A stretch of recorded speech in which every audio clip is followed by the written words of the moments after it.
उड़ीसा में इस बार इलेक्शन हो रहे थे विधानसभा के, तो बीजेपी ने अपने मैनिफेस्टो में घोषणा किया कि यदि हमारी सरकार आती है तो हम उड़ीसा के स्वर्ण भंडार, तो सांप पकड़ने वाली टीम को लिया गया, साथ में कुछ डॉक्टर की टीम ली गई और स्वर्ण भंडार के अंदर गया। स्वर्ण भंडार में जाने से पहले जो अफसर हैं डर रहे थे। ऐसी मान्यताएं हैं कि स्वर्ण भंडार आंतरिक में उसकी रक्षा सांप करता है। द्वारिका से तैरता हुआ एक लकड़ी का टुकड़ा आएगा, उसी को लेकर के तुम्हें मूर्तियां बनानी है। चर्चा उठनी भी चाहिए। क्यों उठनी चाहिए? कि भंडार इतने सालों से नहीं खोला गया है, क्या उस भंडार में जो मूल्यवान वस्तुएं हैं, सोना चांदी बहुमूल्य रत्न, क्या उनमें कमी आ गई है या उनकी चोरी हुई है? सिर्फ उनका दिल बचा हुआ था।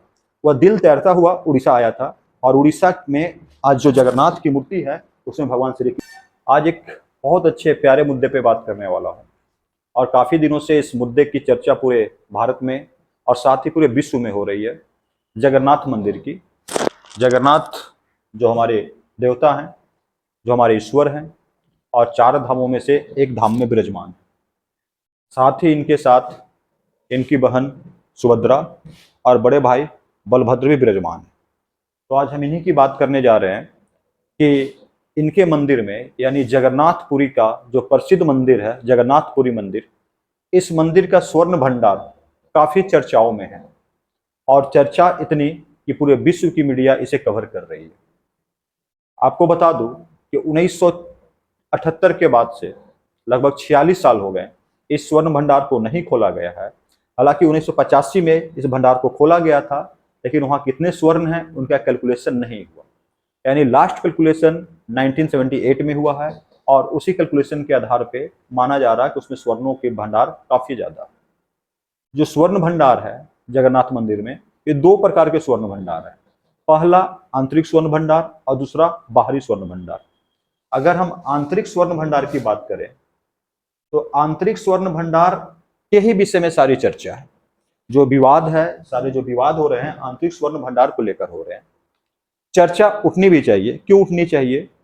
कि भंडार इतने सालों से नहीं खोला गया है, क्या उस भंडार में जो मूल्यवान वस्तुएं हैं, सोना चांदी बहुमूल्य रत्न, क्या उनमें कमी आ गई है या उनकी चोरी हुई है? इनको लेकर के मार्केट में काफी विवादास्पद टिप्पणियां आती है। तो बीजेपी ने इस मौके को देखा और जब उड़ीसा में इस बार इलेक्शन हो रहे थे विधानसभा के, तो बीजेपी ने अपने मैनिफेस्टो में घोषणा किया कि यदि हमारी सरकार आती है तो हम उड़ीसा के स्वर्ण भंडार को, जो आंतरिक स्वर्ण भंडार है, उसे खोलेंगे। सबसे पहले बाहरी स्वर्ण भंडार को समझिए। बाहरी स्वर्ण भंडार वह भंडार है जो हर फेस्टिवल में जगन्नाथ जी के कपड़े, सुभद्रा जी के कपड़े, या जो उनके बलभद्र जी के कपड़े हैं, या जो उनके मुकुट हैं, या जो उनके अंगवस्त्र हैं, उनके सारे रत्न वहां पे रखे जाते हैं और हर फेस्टिवल में उसको निकाला जाता है और उनको पहनाया जाता है। तो इस प्रकार से बाहरी रत्न भंडार तो हर साल खुल रहे थे, लेकिन जो आंतरिक स्वर्ण भंडार है, जो रत्न भंडार है, जैसा मैंने बताया लास्ट 1978 में उसका कैलकुलेशन हुआ और 1985 में अंतिम बार खुला था, तो उसका कोई पुख्ता सबूत अवेलेबल नहीं है कि यहाँ पे कितने स्वर्ण भंडार है। अगर हम 1978 की बात करें, 46 साल पहले, तो 50.6 केजी स्वर्ण थे वहां पे और 134.50 केजी वहां पे चांदी थी। तो यही स्वर्ण भंडार की हम बात करने जा रहे हैं। आखिर विवादों में क्यों है? देखिए, एक बात बता देता हूं, स्वर्ण भंडार खोलना एक बड़ी जिम्मेवारी है और इस बड़ी जिम्मेवारी को निभाने के लिए किसी और एक व्यक्ति को तो आप नियुक्त नहीं कर सकते। इस बार स्वर्ण भंडार खोलने के लिए 16 व्यक्तियों को नियुक्त किया गया। 16 व्यक्तियों को जो नियुक्त किया गया, उसमें रिटायर्ड जज विश्वनाथ रथ को अध्यक्ष बनाया गया और अभी 2 दिन पहले इस भंडार को खोलने की कोशिश की गई। आपको बता देता हूं, सन 2018 में इसे खोलने की कोशिश की गई थी। उस समय भी 16 सदस्यीय समिति बनाई गई, लेकिन 16 सदस्यीय समिति जो हाई कोर्ट के निर्देश पे बनी थी, जब स्वर्ण भंडार खोलने पहुंची तो उनको बताया गया कि जो चाबी गुम हो गई। अब यहाँ पे आश्चर्यजनक बातें आ गई। इस स्वर्ण भंडार को जो इतने समय से डिमांड हो रहा था खोलने का, जैसे लोग खोलने जाते हैं यह बताया जाता है कि चाबी गुम हो गई और फिर मामला फंस गया। यानी स्वर्ण भंडार 2018 में भी हाई कोर्ट के निर्देश के बाद भी चाबी गुम होने के आधार पे नहीं खोला गया। तो कयास और लगने लगे कि हो सकता है स्वर्ण भंडार में स्वर्ण और चांदी की हेराफेरी की गई है। वहां पे जो भंडार है, भंडार में कुछ कमी है, कुछ घपला है, जिसके कारण खुलने से बचा जा रहा है। तो फिर मुद्दा उठा, इलेक्शन आया, इलेक्शन में बीजेपी ने जैसा मैंने बताया कि खोला जाएगा और कवायद शुरू की गई। आपको बता दूं, स्वर्ण भंडार खोलने के लिए विशेषज्ञों की जो टीम बनी है, उनको जो जिला प्रशासन है, जो चाबियां उनको दी गई कि आप जाके स्वर्ण भंडार खोले, उन चाबियों से भी स्वर्ण भंडार नहीं खुला। तो सारी चाबियां डुप्लीकेट थी जो भी हाल में दी गई थी। अपने आप में कितनी बड़ी बात है, इस पर क्या टिप्पणी करूं कि जो चाबियां प्रशासन दे रही है कि जगन्नाथपुरी के रत्न भंडार को आप खोलिए, वो चाबियां डुप्लीकेट निकली। हालांकि लास्ट में ताला को काटा गया और ताला को काट करके स्वर्ण भंडार को खोला गया। और ये भी बता दूं, स्वर्ण भंडार में जाने से पहले जो अफसर हैं डर रहे थे।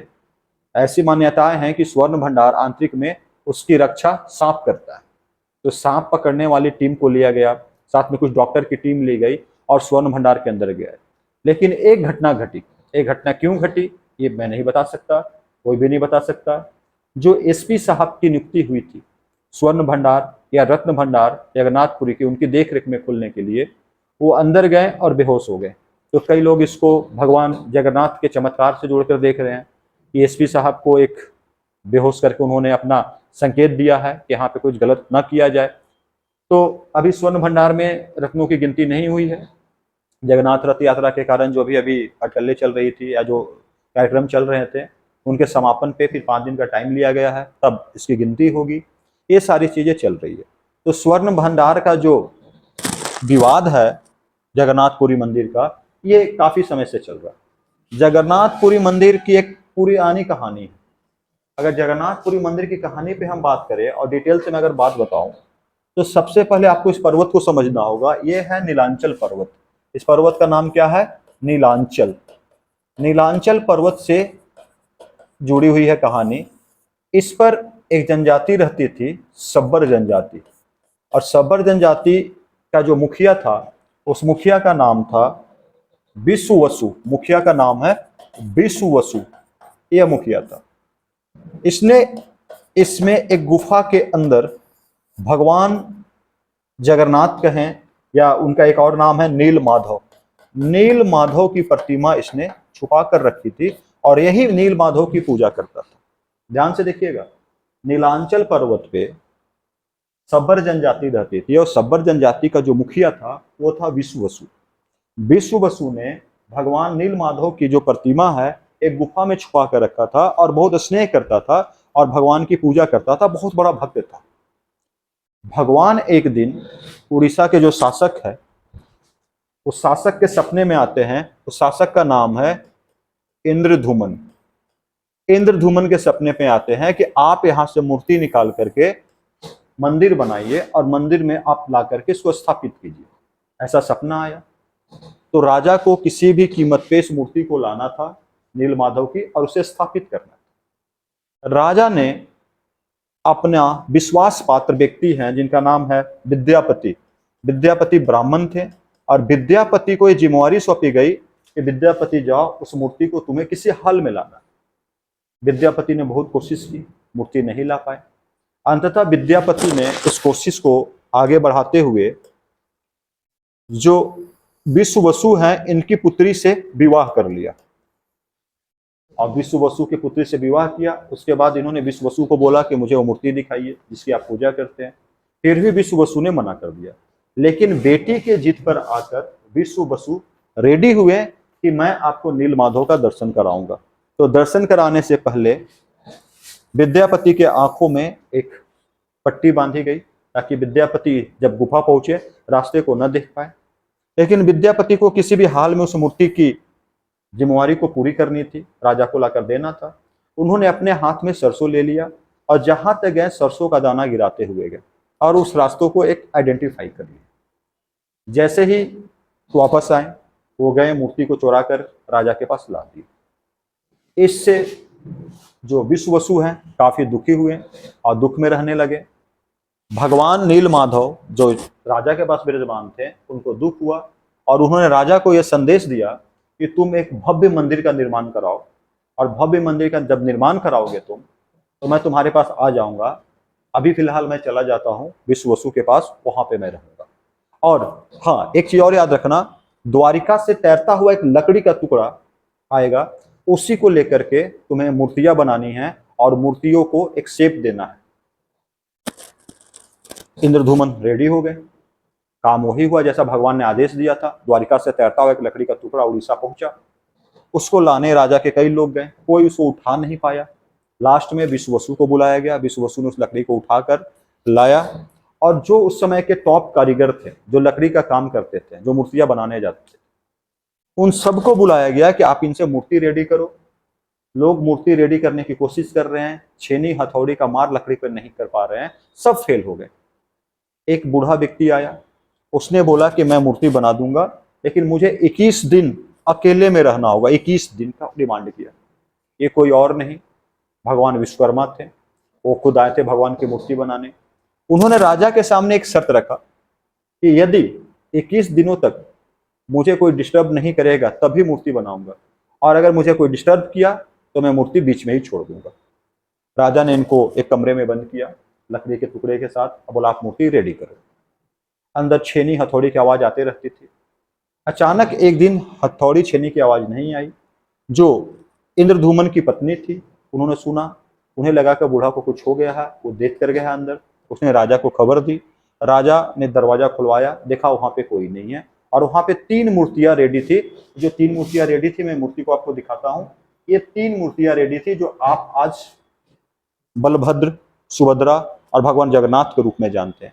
इन 3 मूर्तियों में भगवान बलभद्र की और भगवान जगन्नाथ की दोनों हाथ रेडी थे, लेकिन उनका पांव रेडी नहीं था, क्योंकि 21 दिन का समय लिया था भगवान विश्वकर्मा ने। उससे पहले दरवाजा खोल दिया गया। और सुभद्रा का ना हाथ रेडी था, ना पैर रेडी था, उसी हाल में मूर्तियां थी। अब इन्हीं मूर्तियों को उस जगह पर स्थापित किया गया मंदिर में, और मंदिर में पूजा शुरू हुआ। मंदिर कई बार टूटा है, कई बार जीर्णोद्वार हुआ।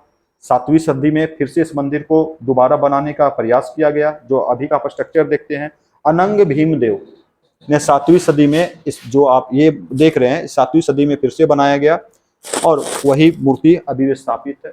हालांकि एक मान्यता और साथ में है कि जब भगवान श्री कृष्ण ने महाभारत के अंत में अपने शरीर का परित्याग किया था, तो उनके शरीर की सारी चीजें, जब उनका अंतिम क्रिया की जा रही थी, जल गई थी, सिर्फ उनका दिल बचा हुआ था। वह दिल तैरता हुआ उड़ीसा आया था, और उड़ीसा में आज जो जगन्नाथ की मूर्ति है, उसमें भगवान श्री कृष्ण का दिल आज भी धड़क रहा है। ऐसी मान्यता है। तो मान्यताएं कई हैं, और मान्यताओं पे लोग चलते हैं, और हिंदू धर्म का एक बड़ा पीठ है ये, और इसको लेकर के लोगों में काफी उत्सुकता होती है, काफी श्रद्धा होती है। साथ ही एक बात और बता दूं आपको कि जगन्नाथपुरी एक ऐसा धार्मिक मंदिर है जहां पे गैर धार्मिक अर्थात हिंदू धर्म में जो बिलोंग नहीं करते, ऐसे लोगों को इस जगह पे अंदर जाना मना है। यानी कोई भी मुसलमान हो या ईसाई हो, ऐसे व्यक्ति यहाँ पे जाने से उनको मनाही की गई है। और मनाही किस सिलसिले में की गई है वो भी बता दूं। आंतरिक सुरक्षा को लेकर के मनाही की गई है। जैसे कई बार अटैक हो चुके थे गैर हिंदू जातियों के द्वारा, इसलिए अंदर जाने से मना किया गया, तो लोग यहाँ पे नहीं जा सकते। ये है जगन्नाथ मंदिर का इतिहास है कि मंदिर का निर्माण कैसे हुआ। और अभी की हम बात कर ली जाए तो स्वर्ण की गिनती की जाएगी, भंडार की गिनती की जाएगी, जो भंडार में स्वर्ण है वहाँ पे। और सबसे बड़ी बात है कि सांप तो नहीं मिले वहाँ पे, लेकिन पानी मिली है वहाँ पे। वो स्वर्ण आभूषण के साथ पानी वहाँ पे है, पानी को साफ किया जाएगा और स्वर्ण आभूषण की गिनती की जाएगी। और हाँ, सांप पकड़ने वालों को फिर से तैनात रहने को बोला गया है, डॉक्टर की टीम को बोला गया है। एसपी साहब जाते के साथ बेहोश हो गए थे, उस पर भी कई बातें उठ रही है, कई अटकलें हो रही है। और ये चीज आगे देखिए क्या रंग लाता है। तो इस पर हमारी ये रिपोर्ट आज हमने बनाया था कि भगवान का रूप कैसे बना और ये मंदिर का निर्माण कैसे हुआ, और अभी स्वर्ण भंडार में क्या है, क्या सोना जितना था उतना निकल पाता है या सोना यहाँ से कुछ गायब मिलता है। तो ये सारी चीजें थी। और बीजेपी ने जो वादा किया था यहाँ पे, बीजेपी ने अपना पूरा किया कि हम मंदिर के जो आंतरिक स्वर्ण भंडार है हम उसे खोलेंगे, उसकी गिनती कराएंगे। अभी गिनती नहीं हुई है, हालांकि ताला को काटा गया। फिर से वही बात, चाबी जो जिला प्रशासन ने सौंपा डुप्लीकेट चाबी थी। इनके पास चाबियां तक नहीं थी कि स्वर्ण भंडार का चाबी कौन सी होगी, तो ताला को लास्ट में काट दिया गया, क्योंकि जैसा कि कहा गया है कि किसी भी हाल में इसको खोलना है। और भगवान जगन्नाथ की ये कहानी थी। अगर आपको पसंद आई हो तो भगवान जगन्नाथ को प्रणाम करते हुए, कुछ मांगते हुए हमारे चैनल को भी सब्सक्राइब कर ले। और जो हमारा वीडियो है इसको जरूर लाइक करें, और आपको पसंद आए तो इस वीडियो को शेयर करें दूसरे लोगों से जो भगवान जगन्नाथ की कहानी को समझ सके। धन्यवाद दोस्तों, नमस्कार, मैं चौहान सर।